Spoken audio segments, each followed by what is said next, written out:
ကဲတငယ်ချင်းတို့မိတ်ဆွေအားလုံးတို့မင်းအောင်ဒူရီယာ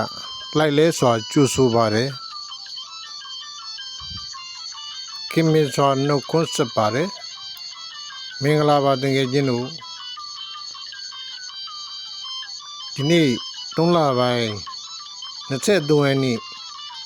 ညနေခဏန်းဖြစ်တဲ့40ကိုတော့ရွက်ချော်သွားပါတယ်ညနေခဏန်း40ကိုတော့လွဲချော်သွားခဲ့ပါတယ်ဒီ40ခဏန်းကတော့သူ့ကိုတက်ပေးလိုက်ရတဲ့ခဏန်းမှာလေးနဲ့ပတ်သက်တာလုံးဝမင်းကောင်ရဲ့နေတိုက်ထဲမှာလုံးဝမပပါဘူးသူ့ကိုဖြစ်သွားပါတယ်ငယ်ချင်းတို့မပူပါနဲ့စိတ်ဓာတ်မကြပါနဲ့လာမှာပါအောင်မြင်မှုတွေလာမှာပါကဲတငယ်ချင်းတို့မိတ်ဆွေအားလုံးတို့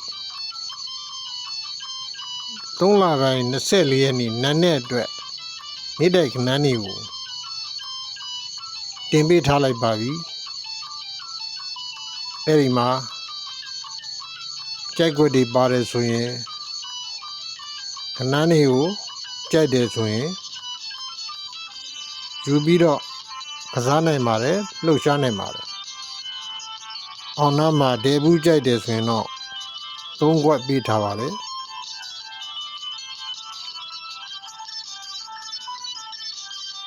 မကြိုက်ဘူးဆိုရင်တော့လေးလာရုံပဲလေးလာပေါ့အသုံးမပြုနဲ့ပေါ့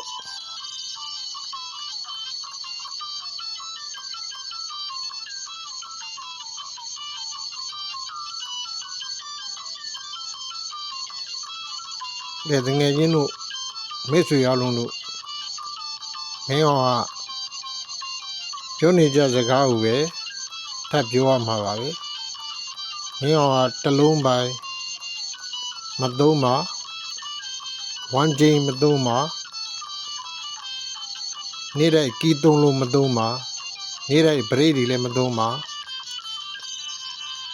အဲ့ဒီလိုပါပဲဈေးကွက်ကဏ္ဍတွေကိုလည်းမသုံးပါကလန်ဒါကိုလည်းမသုံးပါချိုင်းကိုလည်းမသုံးပါချိုင်းဆိုတာဝေလာဝေးပါတွက်ဆိုင်တွေလက်ဆိုင်တွေလည်းမသုံးပါမင်းကောင်မှာ ready made အသင့်ပြုလုပ်ထားတဲ့သာဝရသုံးနိုင်တဲ့ဇရာ10ခွက်ရှိပါတယ်ပေါက်သီးထွက်တာနဲ့တပြိုင်နက်တည်းပေါက်သီးကိုကြည့်ပြီးတော့ ready made ဇရာကိုဇရာတွေကပေါက်သီးနဲ့တိုက်ဆိုင်တဲ့ ready made ဇရာနံပါတ်ကိုကူးတင်လိုက်တာပါမင်းကောင်မှာစိုးရင်စရာမရှိပါဘူးတလုံးပိုင်းမှန်ခြင်းမမှန်ခြင်းတို့1ချိန်မှန်ခြင်းမမှန်ခြင်းတို့ကီးတွေမှန်ခြင်းမမှန်ခြင်းတို့ပရိတ်တွေမှန်ခြင်းမမှန်ခြင်းတို့နောက်တစ်ခါလက်ဆိုင်တွေတွတ်ဆိုင်တွေမှန်ပါမလားမှန်ခြင်းမမှန်ခြင်းတွေကိုမင်းကောင်လေးနဲ့စိုးရင်စရာမရှိပါဘူးအဲ့တော့တငယ်ချင်းတို့မိတ်ဆွေတို့ကိုမင်းအောင်ပြောချင်တာက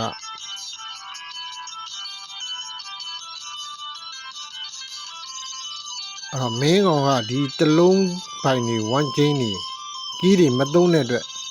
တငယ်ချင်းတို့သုံးလို့ကသုံးနိုင်ပါတယ်မင်းကောင်ရဲ့နေ့တိုင်းခဏန်းတွေကိုကိုရထားတဲ့လုံးပိုင်နေ1ချိန်နေကီးတွေရှိတယ်ဆိုရင်ရခဲ့တယ်ဆိုရင်တိုက်ဆိုင်ပြီးတော့လဲသုံးနိုင်တယ်ပေါင်းစပ်ပြီးတော့လဲသုံးနိုင်တယ်တကယ်ချင်းတို့သဘောဆန္ဒအတိုင်းပါ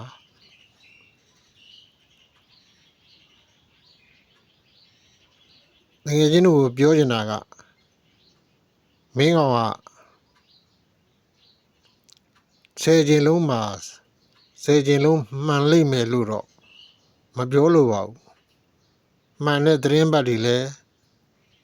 ရောက်လာအောင်မှာပါရှိလာအောင်မှာပါကဲတကယ်ချင်းတို့စောင့်နာကြည့်လိုက်ပါဘာကြောင့်လဲဆိုတော့တကယ်ချင်းတို့ပြောချင်တာက10ချိန်လုံးမှန်လိမ့်မယ်လို့မပြောလို့ဘူးဆိုတာကမင်းကောင်နဲ့တူရီထုတ်ပေးနေတဲ့နေရာနဲ့ဟာဆော့ဝဲဟာतू ကကိုမဟုတ်တယ်လို့ကိုကလည်း तू မဟုတ်ဘူးတစ်ထပ်တည်းမကြဘူးလေအဲ့တော့လွဲကျင်တဲ့အခါလွဲပါလိမ့်မယ်တဲ့ကျင်တဲ့အခါတဲ့ပါလိမ့်မယ်သို့တော့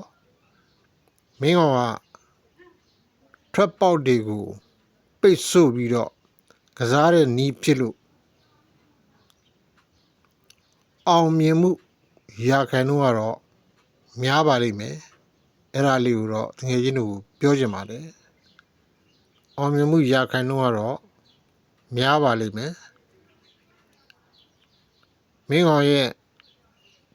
လိုင်းပေါ်မှာတင်တဲ့တက်တန်းကတော့2026ခုနှစ်တလပိုင်း19ရက်နေ့ကစပြီးတော့တင်ခဲ့တာပါတလပိုင်း19ရက်နေ့ကစပြီးတော့တင်ခဲ့တာဖြစ်ပါတယ်အဲဒီတော့ငယ်ချင်းတို့10ချိန်လုံးမှန်တဲ့သတင်းပတ်တွေကိုမကြခင်တွေ့မြင်လာမှာဖြစ်ပါတယ်ကဲမနေ့ကမှလည်းငယ်ချင်းတို့အောင်မြင်မှုနဲ့တွေ့နိုင်ပါစေလို့ဆုတောင်းပေးလိုက်ပါတယ်